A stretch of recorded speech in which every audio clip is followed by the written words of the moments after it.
Welcome to Isla Esperanza, Georgiana. I trust you had a pleasant journey. Thank you, Mr. Navarro. The trip was all right, just a bit wobbly. Truth be told, the luggage took quite a beating. I'm a bit concerned that the gift I brought you might not still be in one piece.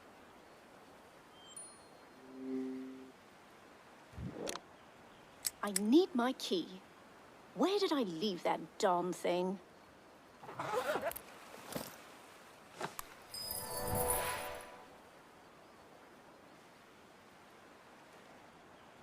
The key's not in the luggage. I must have dropped it somewhere. Is everything all right? I think I've lost the key to my luggage. Oh, well, why don't we go look for it? If you dropped it somewhere on the island, I'm sure we can find it. Don't be silly, Mr. Navarro. Who knows how long that might take? All I need is a couple of minutes and a bobby pin.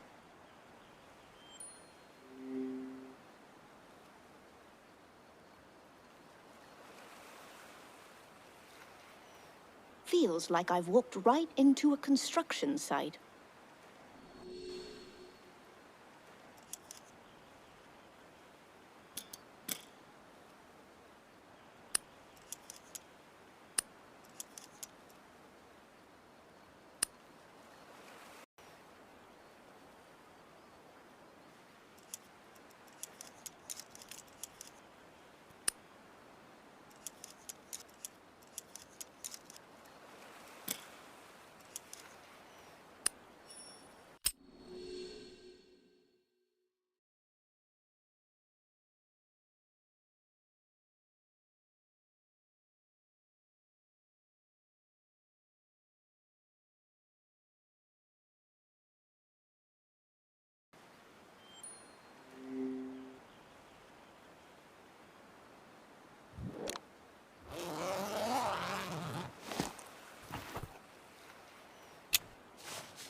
That's lovely, Georgiana.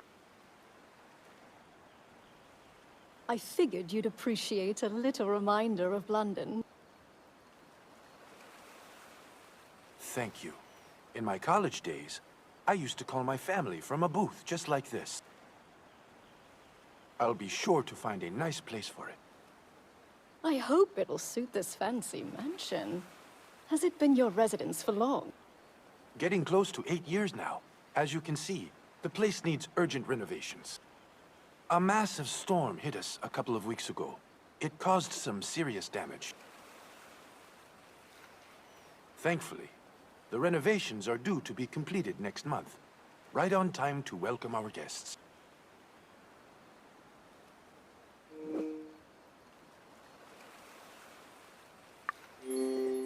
Who are you expecting? Famous celebrities and scientists, to mention a few. Wow, sounds like a fancy dinner party. Oh no, nothing that extravagant. I'll make sure I'm up to speed with my duties by then. Can't have you looking shabby in front of the guests, after all. No need to put so much pressure on yourself, Georgiana. Take it one step at a time. Why is he so kind to someone like me? Seems too good to be true. Oh, don't you worry, Mr. Navarro. I do my best work under pressure. For me, it's just a matter of being prepared. So, how many guests are we expecting? At this stage, only Dr. Catherine Bennett and Janet Lim have confirmed their attendance. Wait, are we talking about Dr. Cat, the astrophysics scientist, and Miss Lim, the novelist? Indeed. They are among my dearest friends. Oh my. Some of the most influential people of the year will be visiting us. How exciting. Do you mind if I ask you?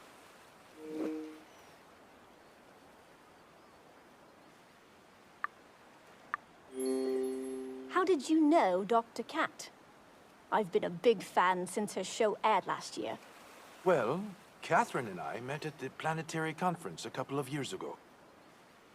As a fan of her theories, I couldn't pass up the opportunity to say hello when I saw she was attending the event. Is she as lovely in real life as she is on TV? To my surprise, yes. Catherine is friendly and humble. Traits that are not often seen in many celebrities. We had a lovely chat, too. But I was saddened to hear about the situation with her project. Oh my. Was everything all right? Catherine had been struggling to get funding for her solar sail design. All her theories were greeted with derision and disbelief by the scientific community. Really? It's hard to believe Dr. Cat went through something like that.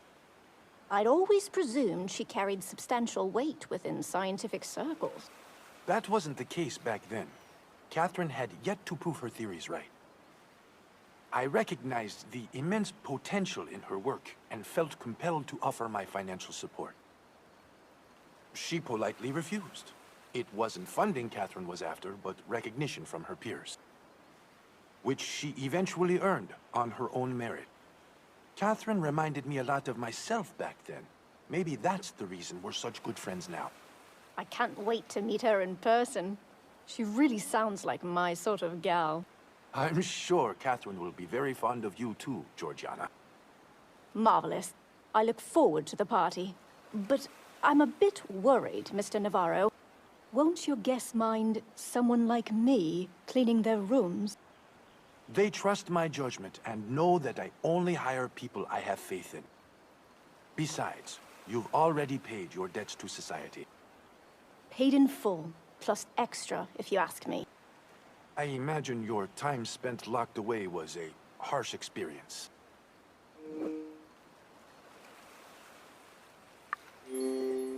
That was the most wicked time I have ever experienced. The mark prison left on me is something that I'll never forget. I'm sorry to hear that. Don't get me wrong, Mr. Navarro. I deserved that punishment.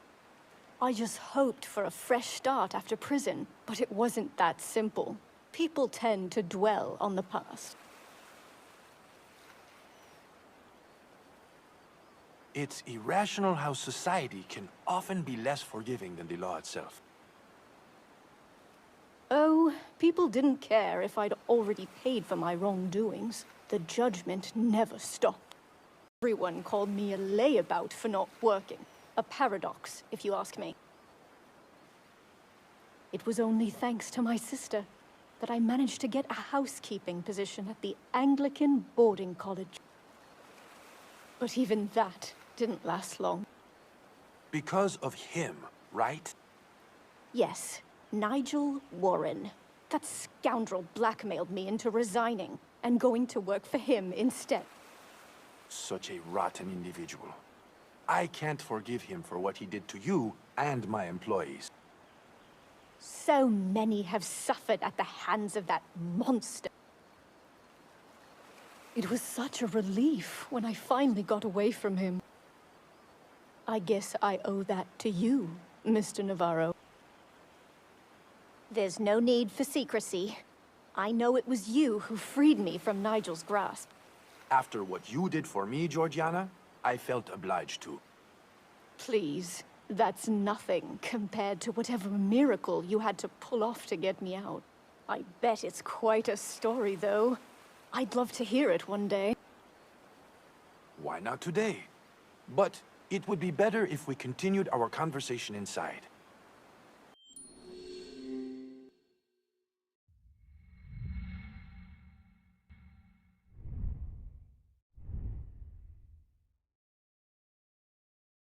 Before we continue, would you like some tea, Georgiana?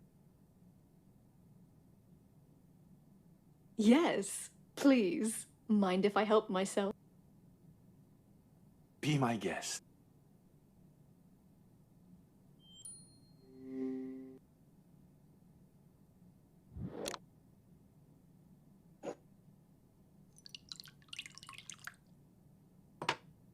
Tea. tea with a single sugar. That's enough sugar for me. One. Now let's give it a stir.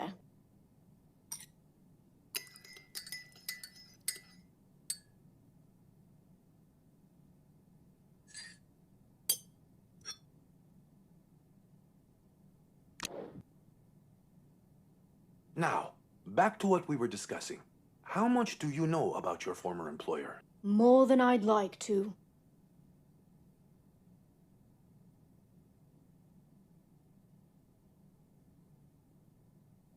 I was forced to manage some of the fronts of his despicable business.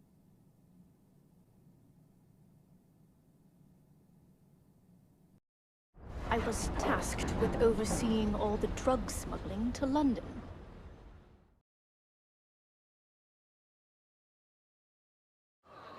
And I fetched the profits from his shady partners.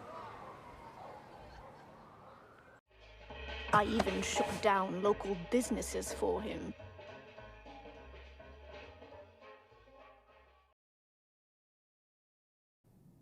I'm afraid that the rackets you were involved in were only a small part of Nigel Warren's business.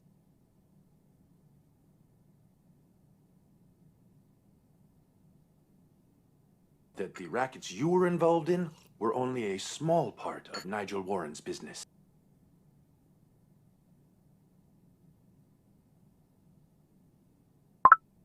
His influence goes much further than the streets of London.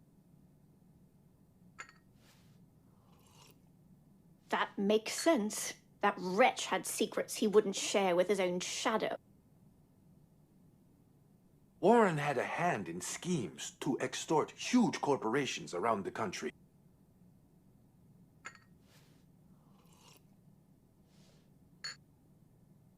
My company didn't elude his greedy fingers either. He demanded a hefty sum for security fees to ensure the safety of my shipments.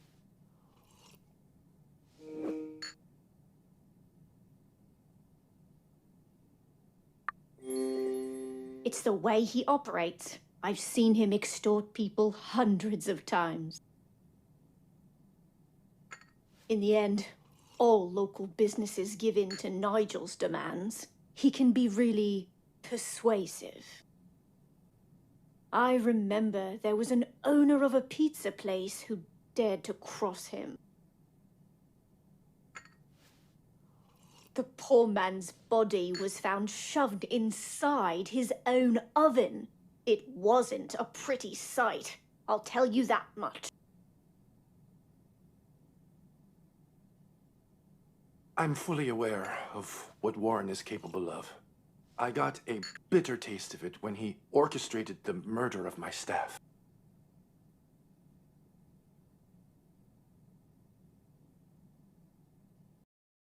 Last month, I suffered the consequences of my choices.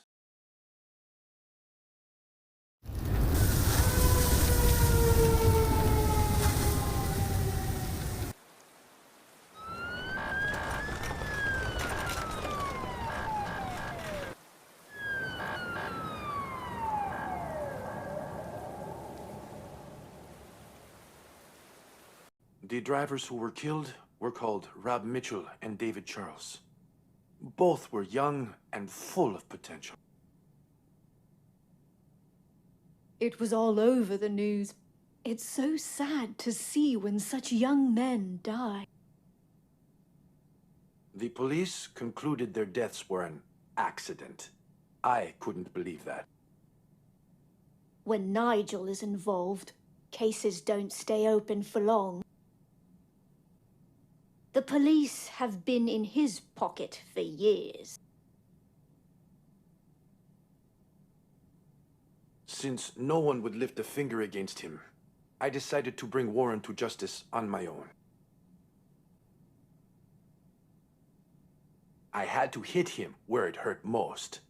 His international money laundering network.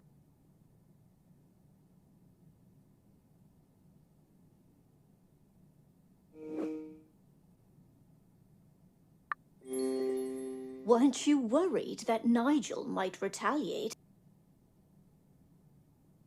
I admit, I was concerned for the safety of the rest of my employees. But I'd never have forgiven myself for letting Rob's and David's murders go unpunished.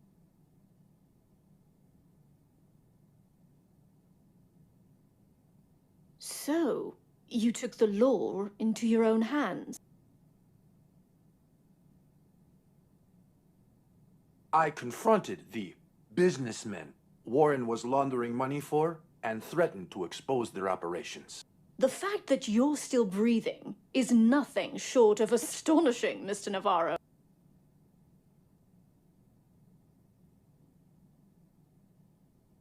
You don't mess with that kind of people without consequences. In case something happened to me, I had loyal employees who were ready to publish the evidence. I, however, was willing not to leak my findings, on one condition. Nigel Warren had to confess to murdering my employees in public. How his clientele would make that happen was left up to them.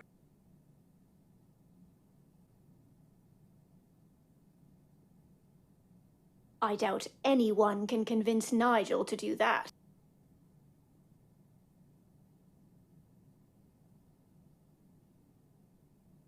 Convince him? Perhaps not. But coercing him, on the other hand.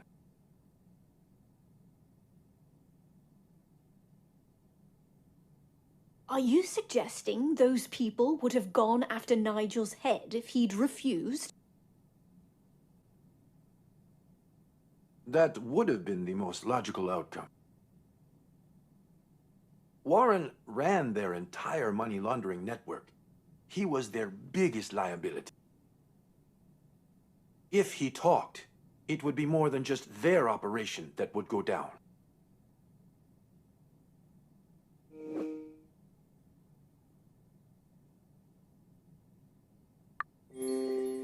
Sounds like you extorted Nigel's clients. There's no doubt he deserved it. But I would never have expected that from a respectable citizen like you. I did what was necessary to put that murderer behind bars. So, has Nigel confessed to murdering your drivers? He did, last night, while you were on the plane. Oh my! Finally, that animal will get what he deserves. I hope he rots in prison. So do I. Now it makes sense why he was so ticked off at the Royal Gala dinner last week.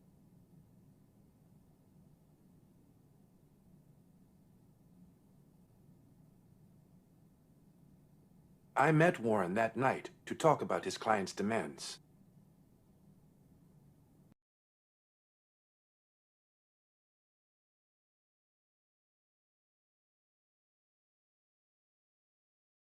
You should listen to your clientele, Nigel. Look at you, Navarro. You sound like a puppy yelping. You have no place among the big dogs. So, be a good pup, and don't pick a bone with me. Or I'll have 100 more of your people buried. You don't scare me, Warren. Expect to see your name in the headlines tomorrow morning.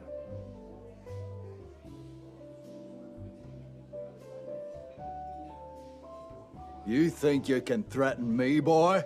Me? I'll teach you some respect.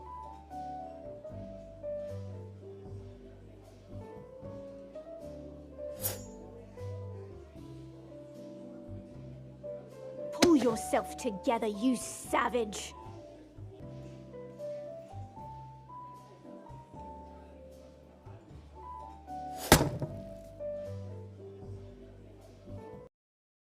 Know your place!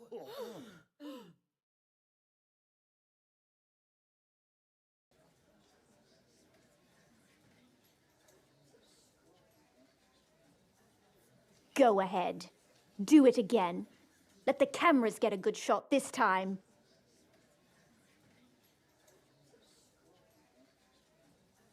Consider yourself lucky, Navarro. We're leaving.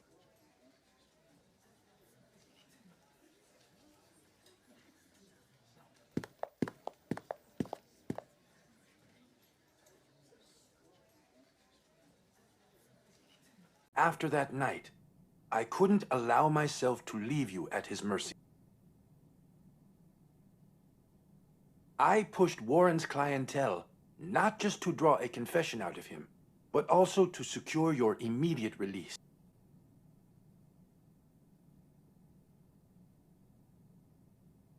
It didn't take him long to come knocking at my door.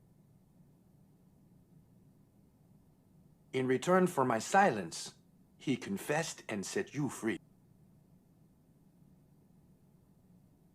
So that's why he let me go, after so long. It was a relief when Nigel said I was officially out of the family business.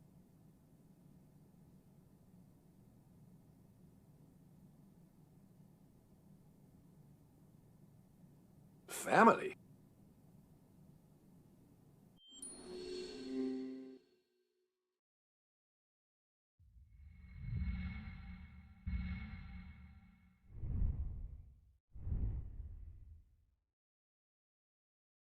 Are you telling me you're related to Warren?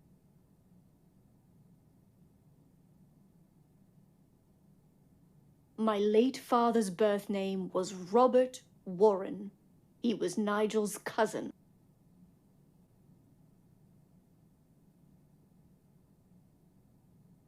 Which makes Nigel a relative of mine.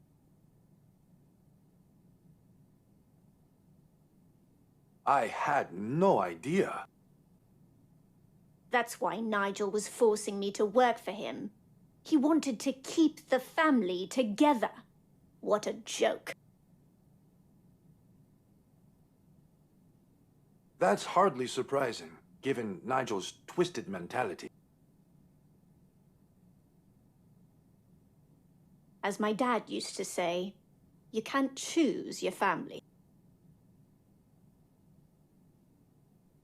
Was Robert involved in any of Warren's dirty businesses? A long time ago, but thankfully, Dad walked away from it.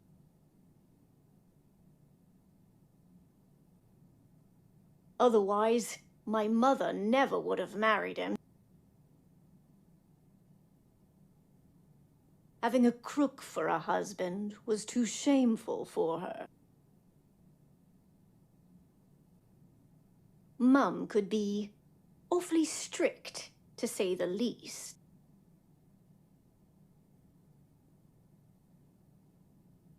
And did your parents succeed in cutting ties with your father's family?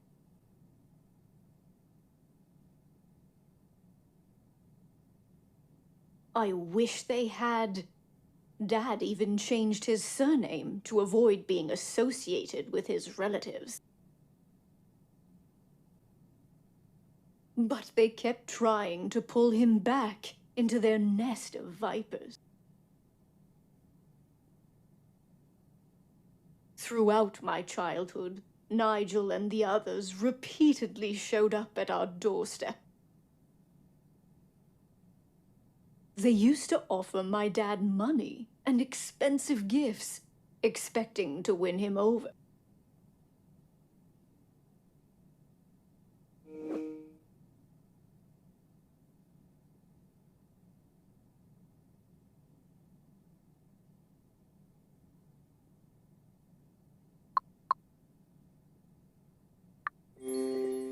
Their visits used to trigger old memories. Memories of the man he used to be. A man he hated.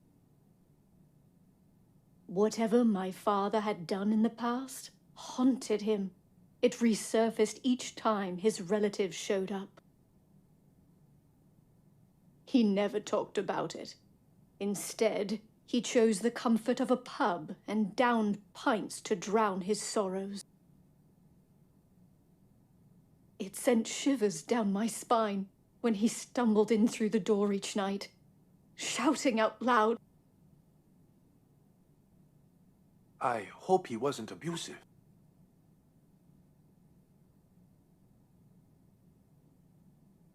My father was a mess, but he never laid a finger on his family.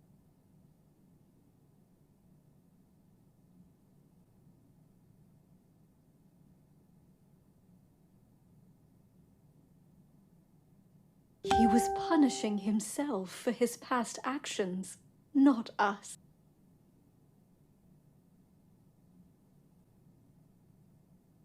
Although that caused his drinking to spiral out of control. Did Robert ever overcome his issues? Only years later, after being sent to prison. Unfortunately, he had to get locked away to sober up. Quite sad, if you ask me. How old were you when your father wound up in jail? I was only 9, but my sisters, Clemency and Mildred, were even younger. None of us were ready to face the world without a father, but somehow we managed. By the time he was released, I was already 13. By that point, we didn't need him anymore.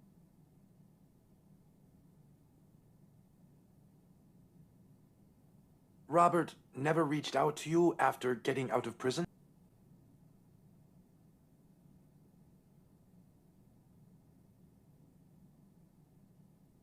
Oh, he tried, but none of us wanted to see him.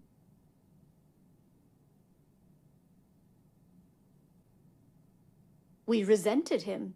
A father is supposed to protect his family, not leave them with nothing.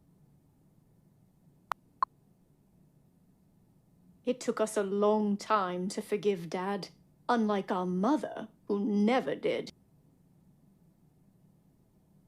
He stopped existing to her the moment he got locked up.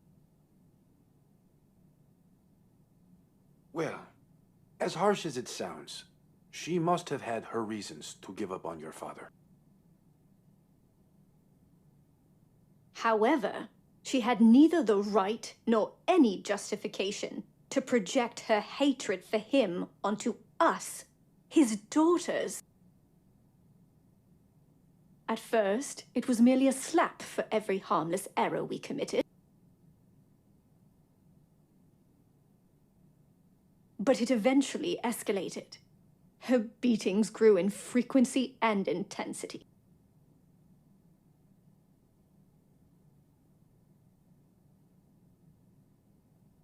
I don't know if she saw it as discipline or merely as a release for her pent-up emotions.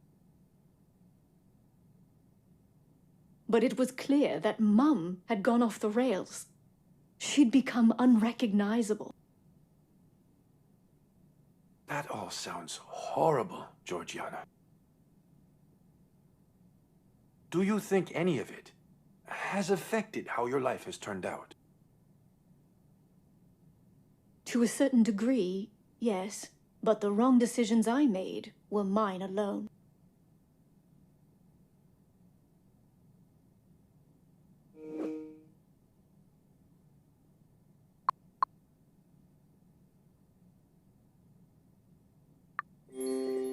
As a teenager, I was invited to join a gang and was stupid enough to accept.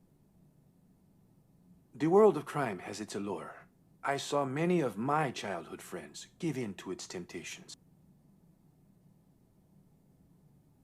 They were only seeking better lives, but all they did was waste their futures.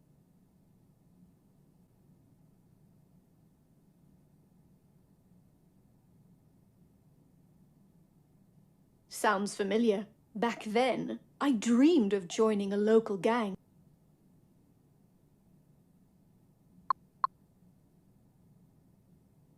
They seemed to have it all. Fancy clothes, posh food, and luxurious flats. I wanted what they had. But everything comes at a cost. By joining the gang, I lost my family.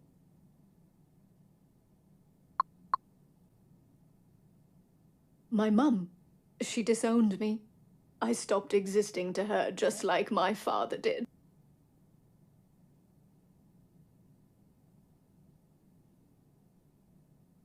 Did you ever try to reconnect with her? I didn't bother. To that heartless woman, I was nothing but a failure. Or, in her own words, a rotten apple she wanted nowhere near her good daughters.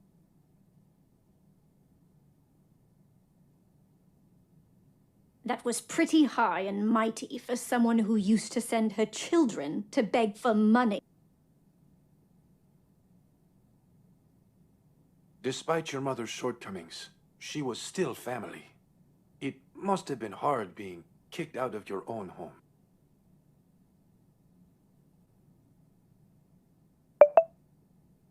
I wasn't ready to leave the nest, that's for sure.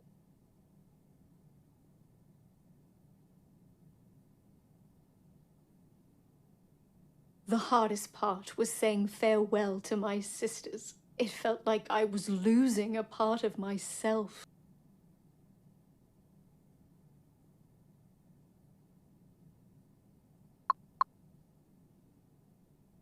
But at the time, being away from Clemency and Mildred was for the best.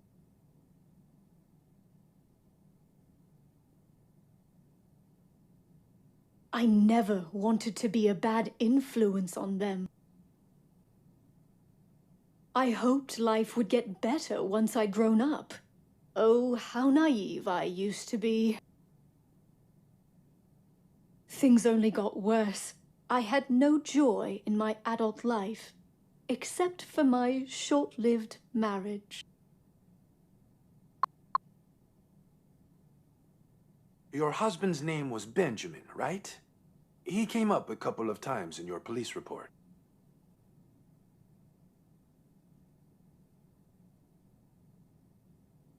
My Benny. He and I had joined a street gang around the same time.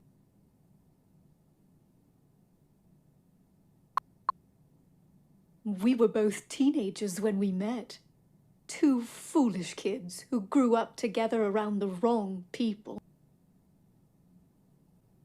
But by the time we reached 25, Ben and I were tired of that life.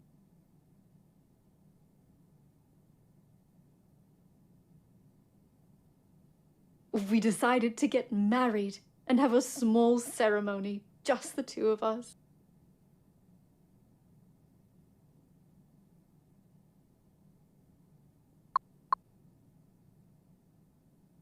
I wouldn't have had it any other way, though. It was perfect. So, you and Benjamin walked away from your gang? We did. And after our wedding, we hoped to lead a peaceful life in the countryside.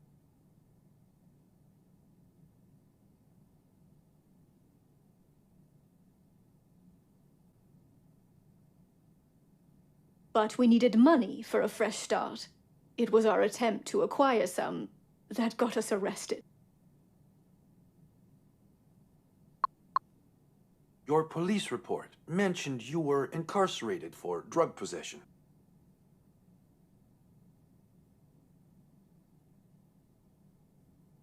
Well, things went sideways.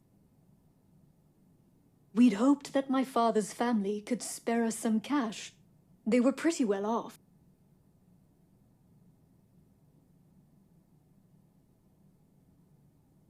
Instead, we got a batch of drugs.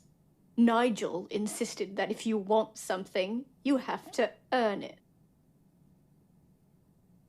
Ben and I could sell his product and keep the profits, as long as we gave him his commission. But dealing drugs is a risky business. There was this goon who went after us and caused a ruckus.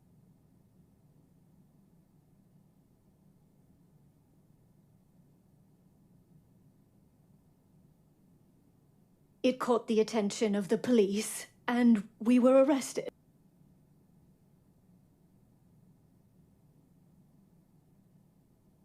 What happened afterward? Ben and I were sent to different prisons, but even while separated, we had each other's backs. We kept in touch by writing to each other. His words alone were enough to get me through the first months in prison. But one day, the letters just stopped coming. Deep in my heart, I knew something had happened. And my fears were confirmed when I got a visit from a prosecutor. Ben had been killed in prison.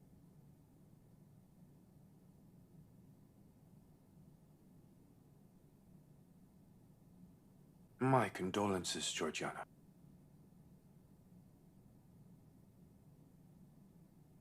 Thank you for your kind words. I could have done with more of those back then.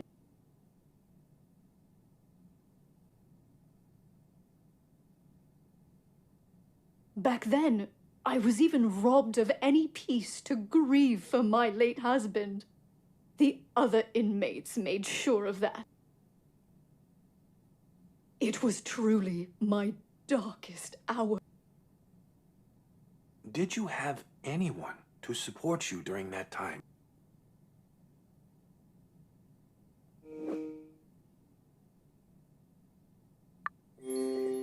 I wrote to Clemency and Mildred. I needed support. Someone, anyone to talk to. But I never received a reply from them.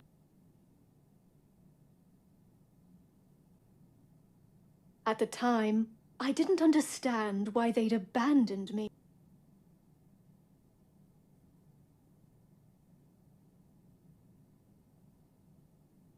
I only found out much later that the letters had never reached them. My mother had been hiding them from my sisters.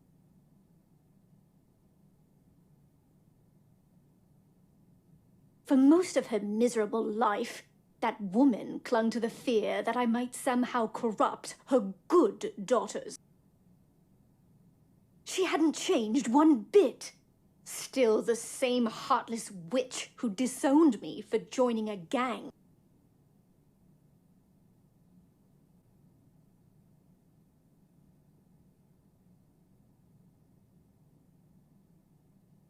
I don't understand why she'd be so unwilling to leave the past behind.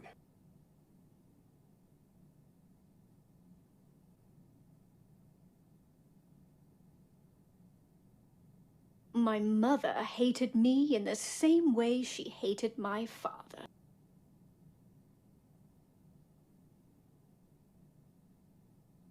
It was easier for her to blame us for everything that had gone wrong in her miserable life.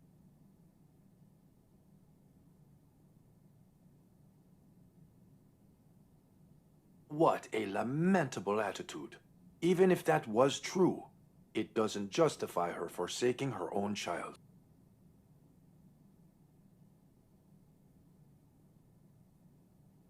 Well, it doesn't matter anymore. She's no longer with us.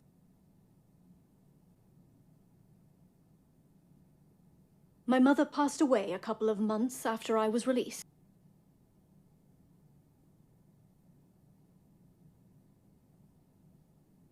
It was at her memorial that I saw my sisters again.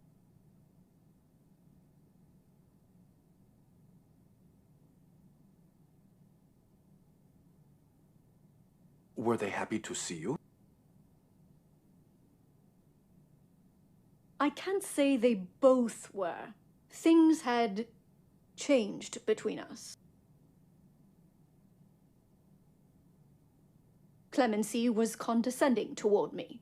She'd become heartless, just like our mother.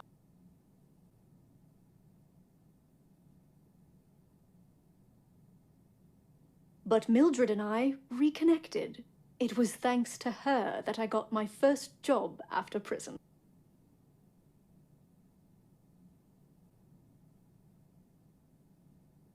Unfortunately, I didn't stay in that job for long, all because of Nigel.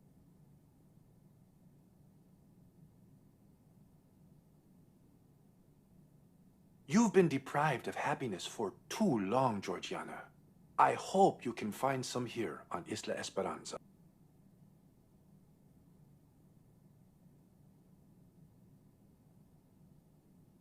People like me don't deserve to be happy, Mr. Navarro.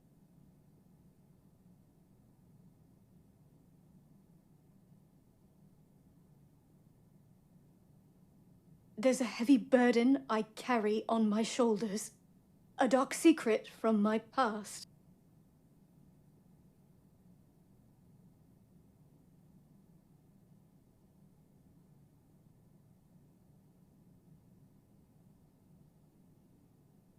And after everything you've done for me, I owe you the truth.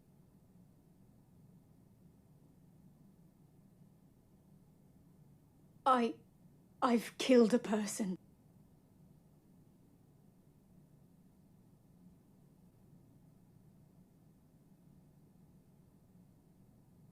You've committed murder, but that wasn't mentioned in your police record.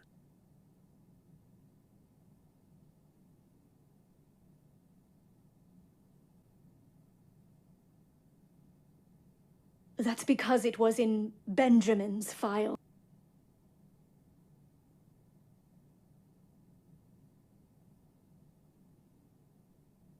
My dear Benny took the blame and was arrested for a crime he didn't commit.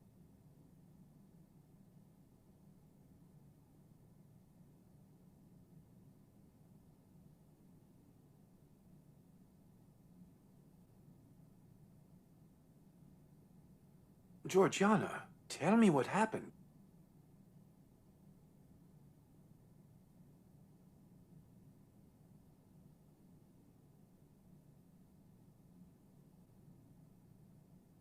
Remember the goon who caused a ruckus? I didn't tell you the whole story about him.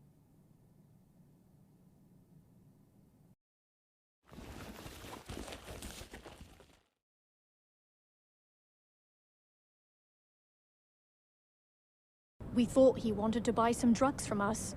You know, business as usual. But the bloke came to rob us, not to buy from us.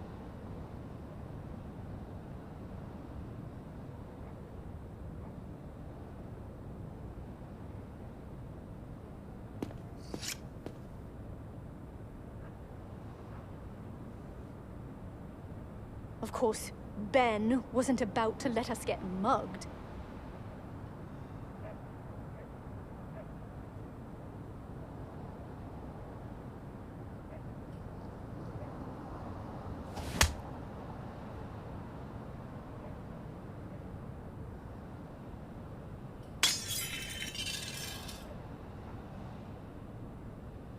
That man didn't hesitate for a moment.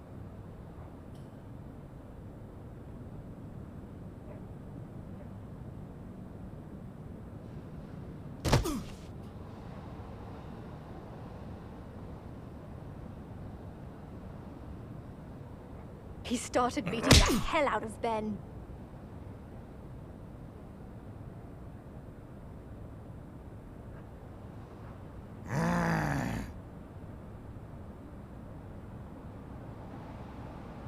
I tried to interfere.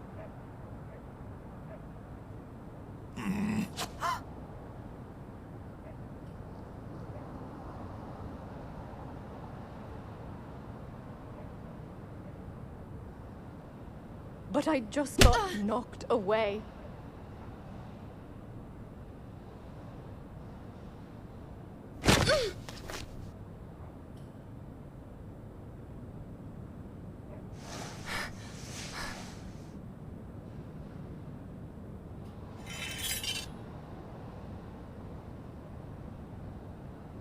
I knew that if this continued,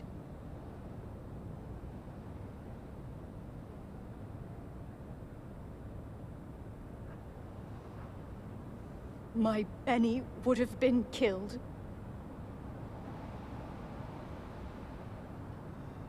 So I grabbed Ben's knife.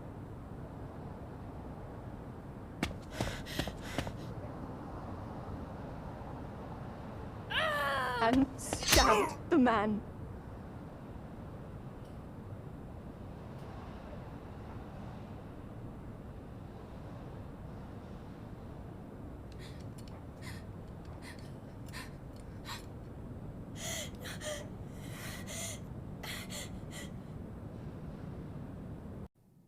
Mr. Navarro, I never wanted to take his life.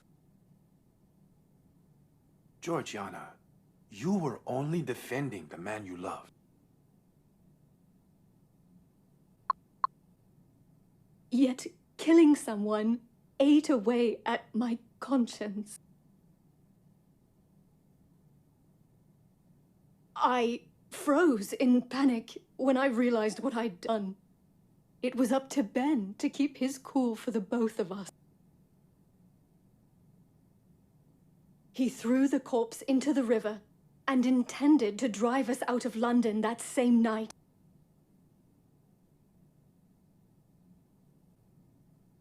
But someone saw him disposing of the body and reported our number plate to the police. It didn't take them long to find us.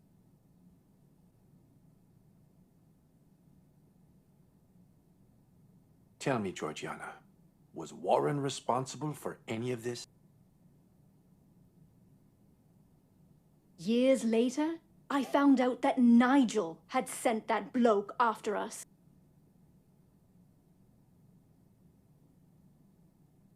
After I left prison, he approached me with pictures of me murdering his men.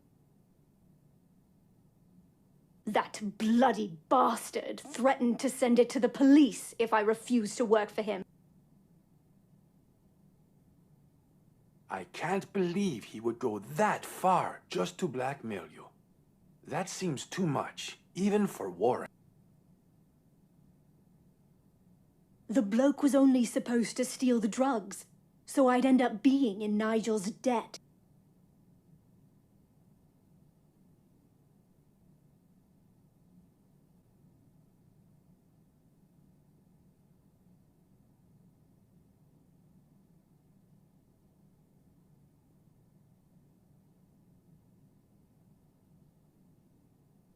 I imagine the pictures were going to be used as proof that I was selling his dirty product on the streets.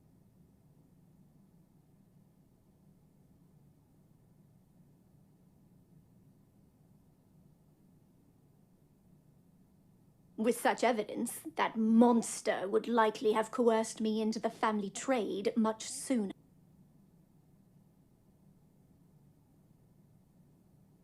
But that brilliant plan backfired, of course, when his man snapped and tried to kill Ben.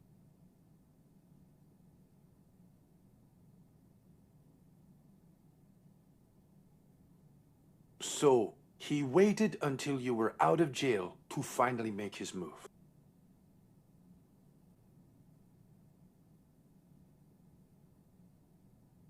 Only a filthy individual like him would use a situation like that to his advantage.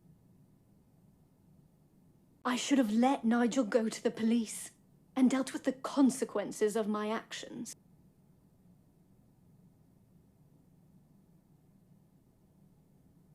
But I couldn't face prison again.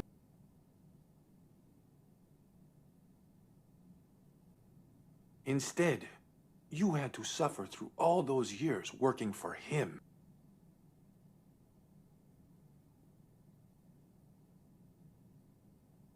Isn't that enough punishment for a lifetime?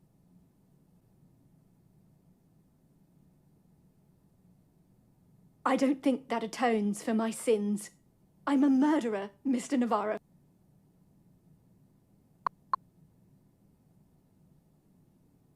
Are you willing to have one in your employment?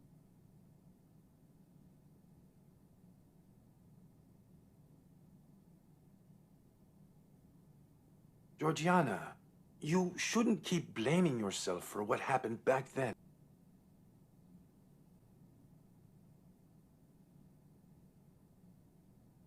It's not the past that defines us, but the future we strive for.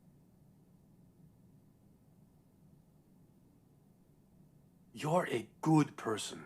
The remorse you've shown is proof of that. I hope I can live up to your expectations, Mr. Navarro.